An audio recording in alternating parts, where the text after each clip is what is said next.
municipal. Un regidor de Vila-real dona el biberó a la seva menuda de 6 mesos. No estaria a l'ordre del dia del ple, eixe punt, però la fam de la menuda no pot esperar, ja sabent. El que sí que s'espera amb aquesta instantània és parlar d'una altra necessitat quasi vital, també, la desitjadíssima conciliació familiar. Parlem amb el protagonista, Santi Cortells, bon dia.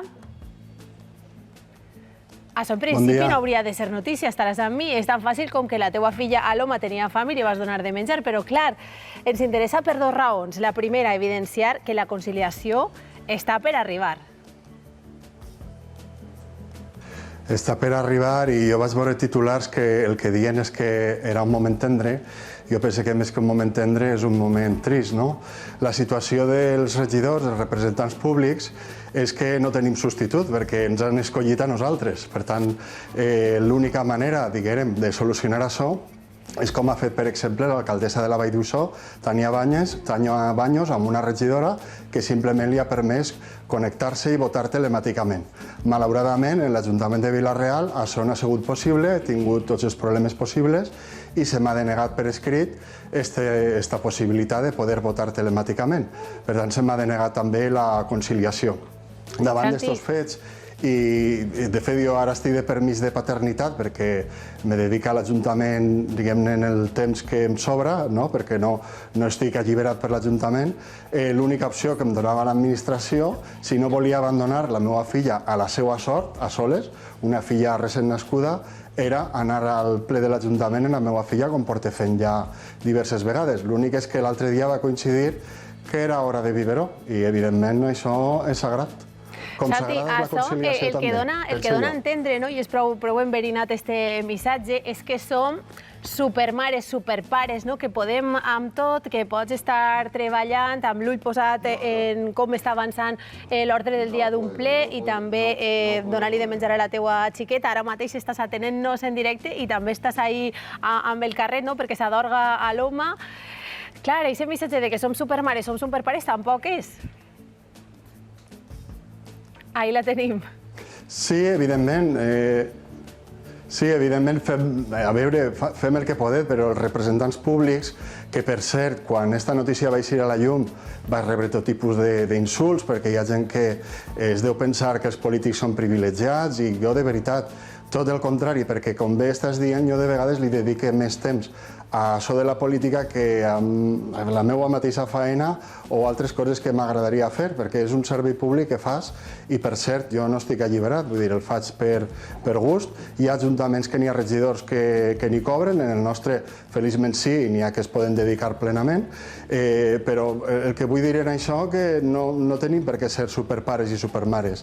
L'administració, i especialment la primera, que és un ple de l'Ajuntament de Vila-real o de qualsevol ajuntament, ha de ser llum i exemple perquè la societat entenga que hem d'avançar en conciliació, que no podem estar com al segle XIX. Al segle XIX, clar que era només l'única opció els plens presencials, però estem en el segle XXI, després d'una pandèmia en què molts regidors han votat i han participat en plens mixtes des de sa casa i no pot ser que a pocs quilòmetres d'ací un ajuntament com el de la Vall d'Uixó, que per cert és del mateix Partit Socialista, diga que no passa res i deixi votar als seus regidors, a les seues regidores, en aquest cas crec que era Marian Artero, telemàticament, però així siga impossible. L'administració em diga que no pot ser. Per tant, jo crec que s'ha de donar resposta a això perquè hem de ser llum, perquè després en les feines de moltes empreses diverses que ajuden, evidentment, però també n'hi haurà que no, doncs si nosaltres no comencem donant exemple, ja em diràs tu com la resta de la societat ha d'entendre què és la conciliació. Vull dir, crec que els polítics hem de ser exemple i posar facilitats. Efectivament, i caminar cap a aquesta conciliació real. T'anava a dir que és molt bona xiqueta perquè va aguantar tot el ple i està aguantant tota l'entrevista, pobra. La segona raó per la qual ens interessava molt parlar amb tu, Santi, és per a visibilitzar aquesta corresponsabilitat maternal-paternal, per sort, òbvia cada volta en més llars. és que és enguany que s'han equiparat els permisos de pares i mares. Justament a partir d'enguany 2022 són exactament iguals. Per cert, jo també tinc el meu permís de lactància perquè com a home em preocupa i m'ocupa perquè la meva xiqueta pugui prendre la seva lactància materna, en aquest cas, que amb un escalfabiberons i tot això que coneixeu moltes mares i pares, doncs és bastant senzill. I jo crec que l'administració, feliçment, sí que ha avançat, i ha avançat en el que acabes de dir, la corresponsabilitat. Els homes són pares igual que les dones són mares i tenim les mateixes obligacions i, per tant, en este país ara, feliçment, els mateixos permisos.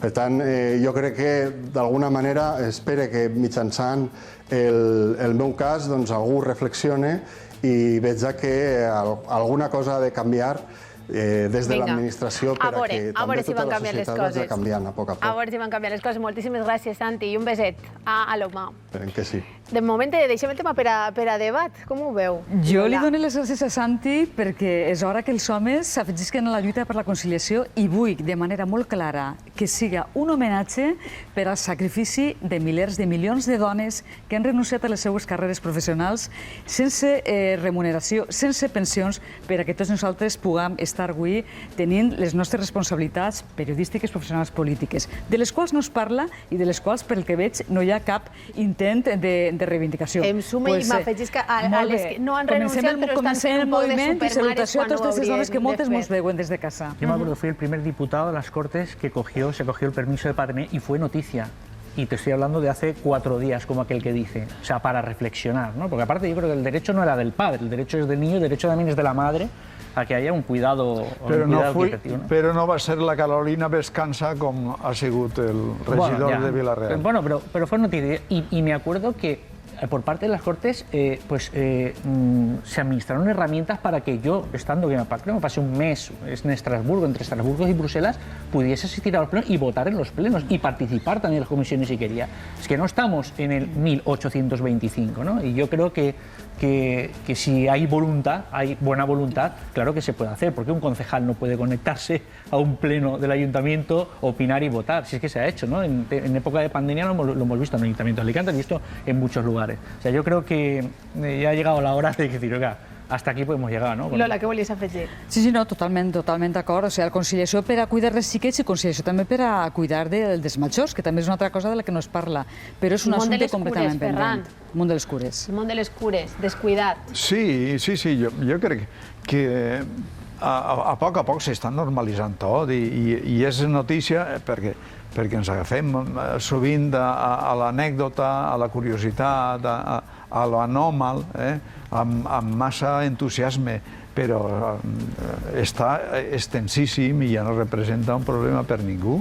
Perquè això de la conciliació no deixa de ser ciència-ficció. Parlem de cine, ens quedem en la part